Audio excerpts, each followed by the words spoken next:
Let's start off with game plan.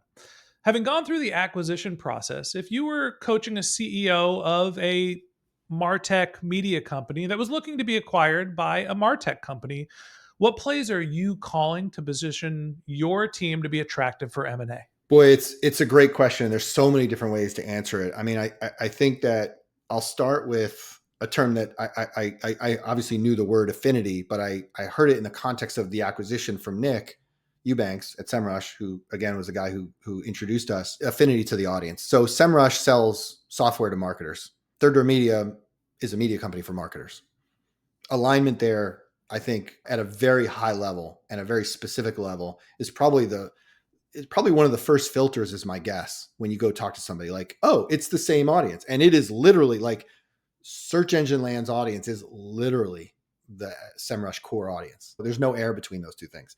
And so you can imagine the landscape of who's out there, who they may or may not be talking to. It starts there, right? And then the second thing is it big, right? Does it have the ability? Is it large enough to drive enough value based on what we might have to pay for it that we can even consider doing it? Let me ask you a follow-up question. You're saying you need customer alignment, you need scale.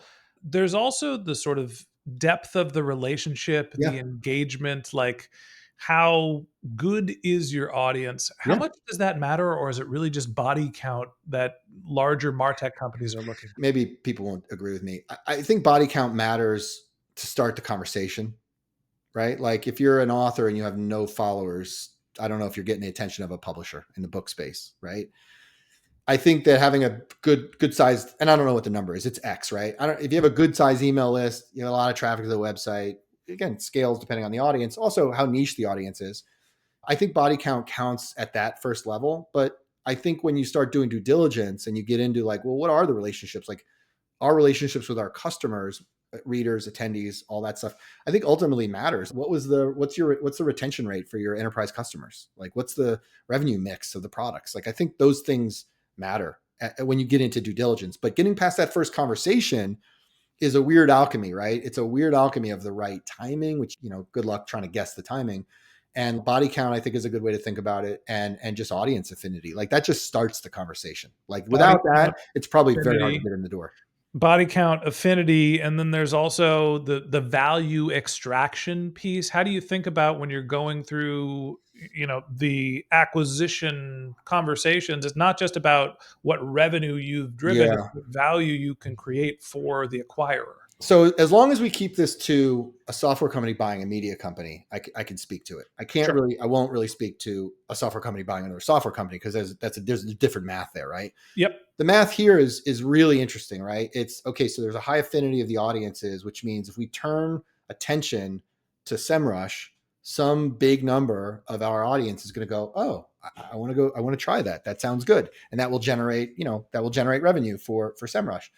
And so it's a weird alchemy that, again, like when they approached us, we were like, oh, actually, this does make sense. And Nick saw it right away. And then we're like, oh, okay, we understand now. We get what this is because to be honest, internally, and Nick doesn't know this because I never told him this, but he'll hear this maybe. Like Chris and I were like, do we even keep talking to this guy? How does this even make sense? Like, how are they going to acquire us and then what? But again, that's why it took a year, like a lot of conversation. Oh, we understand. Oh, they understand. So the synergies are going to be different on the type of acquisition. But I think from a software company buying a media company, again, it's like we all know what HubSpot pulled off, right? A minor miracle. They really embrace content. I don't know the numbers, but let's assume for a second that they were very successful in driving revenue to HubSpot. I think that's kind of the play. But again, it's a weird alchemy. And by the way, like how many sites like Search Engine Land exist? How many sites like Martech even exist that have any scale whatsoever? It's a weird thing. That's a terrible answer, but that's my over long-winded, quick hit answer. I think that the takeaway here is obviously you have to have the body count. You have to have a sense of You gotta engagement. have a community. Yeah. Yeah. You have to have the body count, you have to have a loyal audience, you have to have a community.